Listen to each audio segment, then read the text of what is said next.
Wes. Udah. Dari Cerita rakyat Nusantara. Putri Nimri Gading. Cerita rakyat Nanggro Aceh Darussalam. Cerita ini termasuk dalam kategori dongeng. Alkisah, dahulu di negeri Alas, termasuk wilayah Nanggro Aceh Darussalam, ada seorang raja yang bijaksana dan dicintai rakyatnya. Ia memerintah dengan adil dan bijaksana.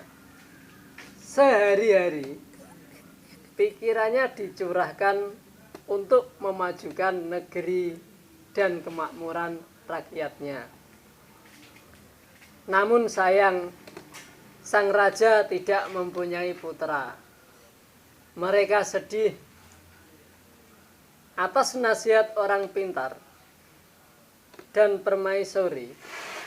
Kemudian raja tekun berdoa sambil berpuasa. Beberapa bulan kemudian, permaisuri mengandung. Setelah sampai waktunya, permaisuri melahirkan seorang anak laki-laki yang diberi nama Amat Mude.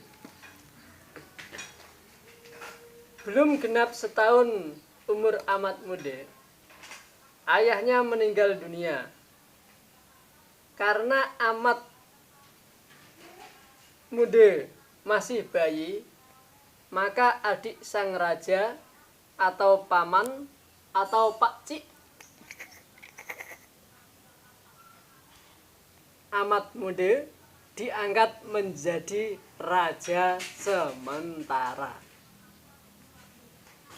Pakcik itu bernama Raja Muda. Setelah diangkat menjadi raja, ia malah bertindak kejam kepada Amat Mude dan ibunya. Mereka diasingkan ke sebuah hutan terpencil. Raja Muda ingin menguasai sepenuhnya kerajaan yang sesungguhnya menjadi hak Amat Mude. Walau dibuang jauh dari istana, permaisuri tidak mengeluh.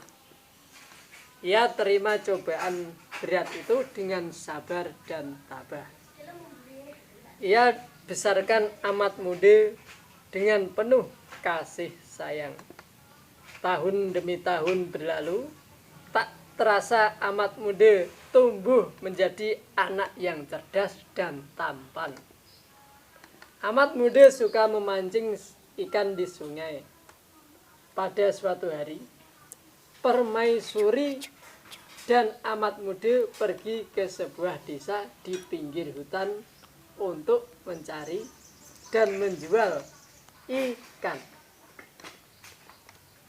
Tanpa disangka, ia bertemu dengan saudagar kaya. Ternyata ia bekas sahabat suaminya dulu. "Mengapa Tuan Putri dan putra mahkota berada di tempat ini?" tanya saudagar itu keheranan. Permaisuri menceritakan semua kejadian yang telah menimpanya. Mendengar hal itu, sang saudagar segera mengajak mereka ke rumahnya dan membeli semua ikannya. Setiba di rumah,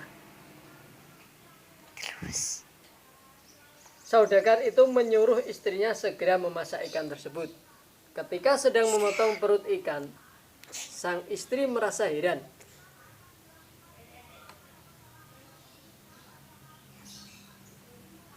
Kenapa heran?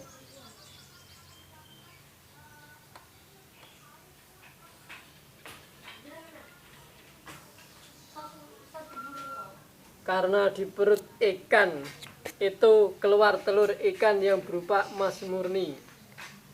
Kemudian emas tersebut dijual ke pasar oleh istri saudagar.